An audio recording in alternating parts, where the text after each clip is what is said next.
দেশি মুরগি ভুনা করবো, তো এখানে পেঁয়াজগুলোকে লাল লাল বেরেস্তা করে নিয়েছিলাম। আর এই যে এখানে টমেটো দিয়েছি আর গোটা গরম মশলা। তারপরে এই যে এগুলা ভালো করে কষায় নিব। আর এগুলা আমি আর শুরু থেকে ভিডিও করি নেই, তো এই যে যা যা দিছি তো আমি বলেই দিলাম। তারপরে এই যে এক এক করে মশলা সব দিয়ে দেব।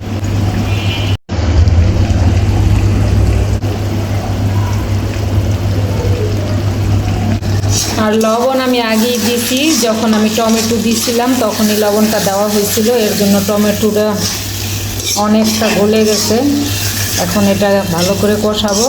তারপরে যে আদা বাটা রসুন বাটা দিয়ে দিব। তারপরে একটু পানি দিয়ে দিব যাতে মশলাটা না পুড়ে যায়। তারপরে তো ভালো করে এই মশলাটা কষিয়ে নেব, তেল বাসা ওঠা পর্যন্ত অপেক্ষা করব। তারপরে এই যে দেখো বন্ধুরা, মশলা অনেকক্ষণ ধরে কষানো হয়েছে।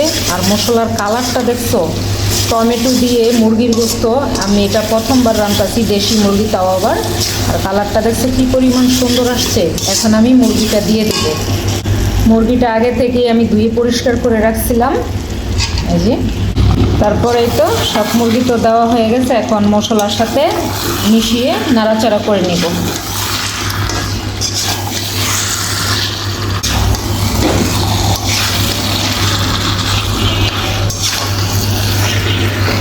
আর দেশি মুরগি এভাবে ভুনা করে অল্প ঝোলে ভুনা করে খেলে কিন্তু অনেক মজা লাগে। তারপরে তো এটা ঢাকা দিয়ে ঢেকে দিব। এটা অনেকক্ষণ কষাবো। তারপরে তো ঢাকনাটা খুলে নিব। মাঝখানের সময় তো দুই একবার আমি নাড়াচাড়া করছিলাম। তারপরে এই যে দেখো অনেকক্ষণ কষানো হলো।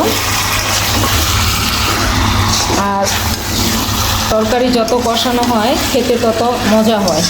আর কালারটা দেখছো বন্ধুরা কী পরিমাণ, এখনই কী পরিমাণ দেখো লোভনীয় কালার আসছে।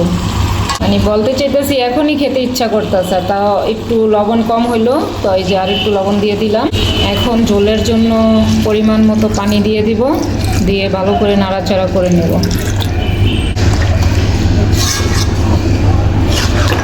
আর বন্ধুরা তোমরা কে কে টমেটো দিয়ে দেশি মুরগির ঝোল রান্না করছো, মানে মাখো মাখো ঝোল, এটা বেশি একটা ঝোল হবে না, মাখো মাখো টাইপের।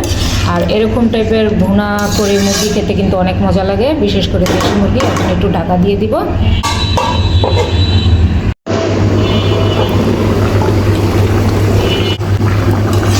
তারপর এই যে দেখো ঝোলটা একদম ঘন হয়ে আসছে।